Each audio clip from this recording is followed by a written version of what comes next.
I mix what I like, what I like, what I like, what I like, what I like.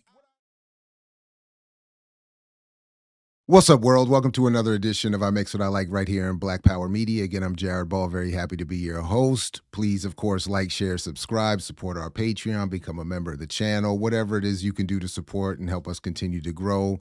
Please continue to do so or join those already doing so. To those already doing so, thank you very much for your support.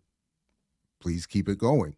So, serendipitously, a dream team of economists who have snubbed the show have again come together to continue to give us an analysis I think we can make use of, whether they're here directly or not.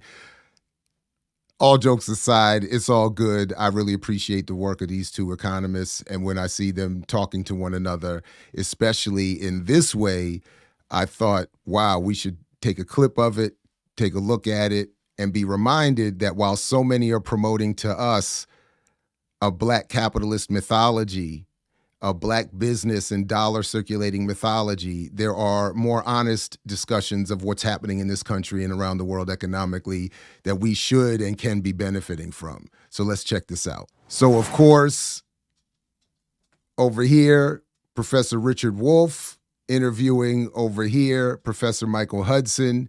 And as the title of this episode already demonstrates, they get right to the point with the first question here. Check this out. Okay, I'm going to start off with something I know has struck many of your audiences because they've spoken to me about it. You have characterized the United States economy as comprising a kind of apartheid. What exactly do you mean? And here what I'm after is what would stimulate you to use a term as loaded as that, associated with the history of South Africa in ways most of us know, to describe the U.S. economy? Well, apartheid is basically economic polarization that excludes one part of the population from economic growth.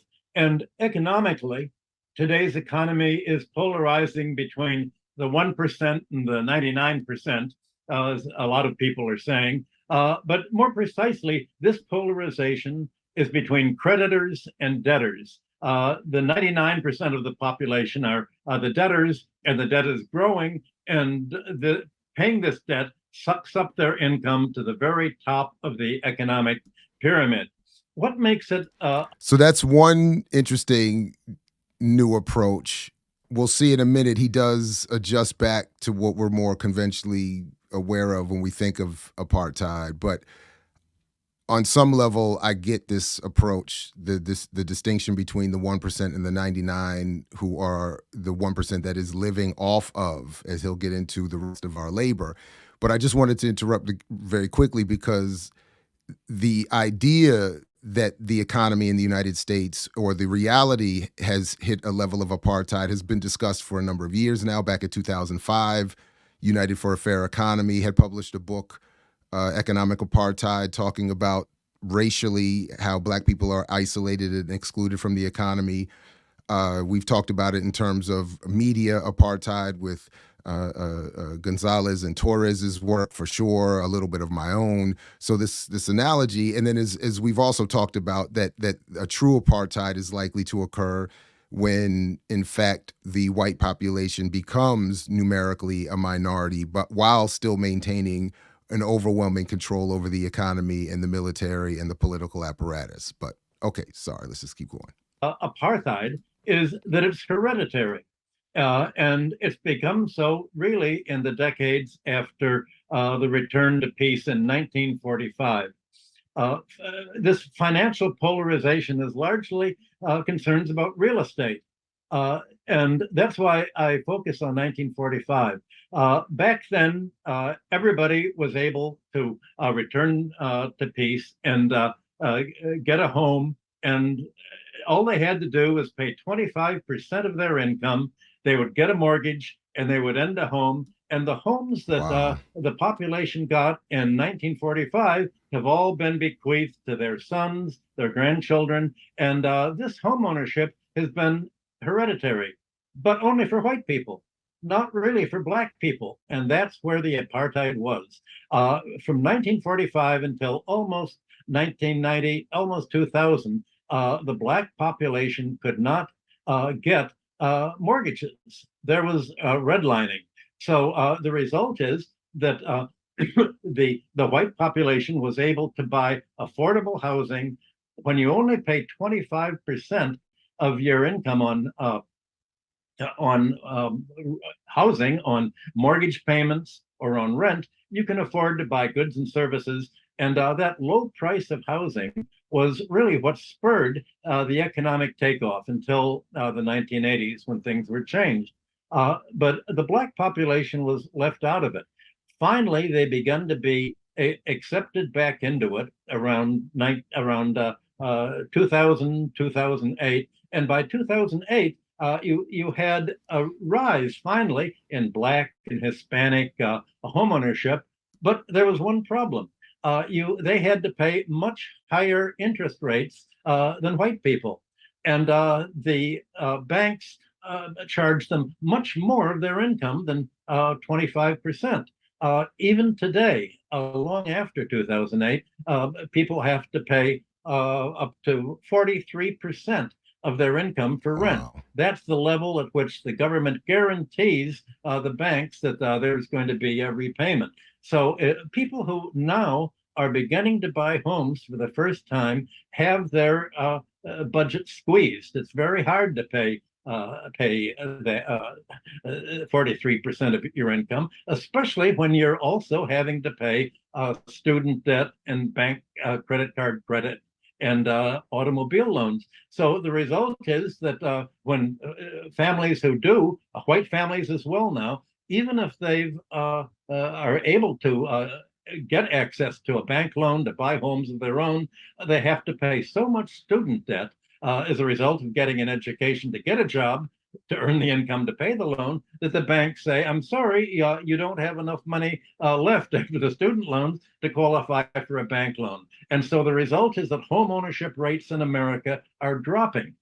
Real estate is being bought by large private capital real estate companies. And the result is that rent is going way up. And anyone who has to live in a major city or even the smaller cities finds that the rents are going up so much that, as far as they're concerned, that's the real inflation that's taking place. The inflation in housing prices, the inflation in education prices, the inflation that basic needs that they have to cover are so high that it's pushed America into an economic recession that really began in 2008 when President Obama broke his promise to write down the junk mortgages to the realistic real estate value.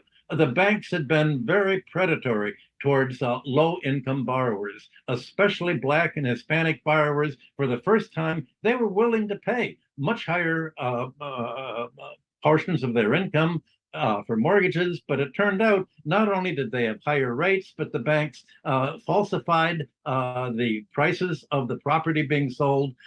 They added all sorts of charges on there. And the result has been that this polarization between creditors and debtors that's hurting the whole economy has taken on a racial coloration in the United States. And that's why I call it apartheid. But you could say that the apartheid really is between creditors and debtors in general, is the whole economy is strapped for debt. So on the one hand, again, I'm waiting for the forthcoming work from the two Yale professors, former Wall Street Journal, I believe, reporters who are doing work on race and economics and have looked specifically at the divide that occurred after World War II between Jews and the Black community economically, where one group, Jews, got access to those VA home loans, were able to get loans to buy houses, et cetera, and hand that down and pass that on. And the Black community was not able to do that. And I'm wondering what they're going to do with this, but there was some discussion of use of my own family story to demonstrate that reality. So I'm interested to see how that, because that's exactly what happened. Jewish uncle black father, both come back from World War II, and wherever they were similar in their starting point at that point, there was a huge divergence after that. Oh wow. So there we go. Capitalism celebrates the divergence. So okay, so that was one piece that I wanted us to quickly look at in terms of that. There's another portion of this that I want us to look at as well that I think specifically relates to the work that I and others around here are doing and elsewhere, obviously, but that is specific to this question of where are Black people supposed to fit in terms of Black-owned business or consumption or access to wealth producing assets when, as we're going to see, in addition to what we've already heard, access to those spaces is just not possible. And then I just wanted to quickly highlight again that it's the post-World War II policy, not the decision making of one community versus another, not the financial literacy of one community versus another, but it was the specific intervention of government, federal intervention, public policy that redirects people into certain sectors of the economy and gives various groups varying access to wealth producing assets within those various sectors of the economy. So, and then as he's pointing out there, even in a white supremacist settler colonial capitalist society, white folks can't count on this to benefit even a majority of them. So, but let's keep going. I'm struck, just as a footnote to what you say. Last week, Harvard University, which has a joint center on housing, studies housing, and has been doing it for years, they issue an annual report. And I read it last week, and it begins with a really stunning statistic for the year 2024. 1/2 of all renters in the United States are paying rents that they cannot afford. They keep track of what you were calling the share of income that housing absorbs. And by using that metric, that measure, half of the people are paying more than they can afford, which means they're not taking care of medical expenses or educational expenses or any of the other expenses in order to keep a roof literally over their heads. All right, let me move to another but very related question. There's widespread agreement among people doing rather different theoretical approaches to economics that over recent decades in the United States, the distribution of wealth and income has become much more unequal. Message! That 40 years ago, the United States was not the extreme outlier when compared, say, to Western Europe that it is now, in the sense of that kind of inequality. So my first two parts of this question: do you agree with this assessment? And if you do, what solutions would you come up with? How would you deal with a situation like this if indeed you find it to be the case? Well, I'm basically an economic statistician, and all of the statistics explain quite clearly why the economy is becoming more unequal. And my book, Killing the Host, explains why. And the reason is that debt grows exponentially. It grows by compound interest and an upsweep, but income doesn't grow that fast. So debt is growing much faster than the whole economy. And that means that more and more of corporate income, of people's income, and even government income has to be paid for debt service to the financial class. So as long as more and more income is not spent on goods and services, not spent on hiring labor, not spent on building factories, as long as the economy is deindustrializing, it's going to polarize. And the economy is deindustrializing because it's become a high-cost economy because of debt. A house is worth whatever a bank is going to lend. And banks have lent more and more, increasing housing. Banks lend for corporate takeovers, and they create monopolies. And monopolies are rising prices and just sucking the income out of the economy. And what economists in the 19th century used to call this economic rent. Rent is unearned income. So when you say that the economy is polarizing to the upper 1%, and you look at what are these people doing to get all this income? They're not acting productively. They don't make their wealth by investing in plant and equipment because we're deindustrializing. They certainly don't make their wealth by saving their wages.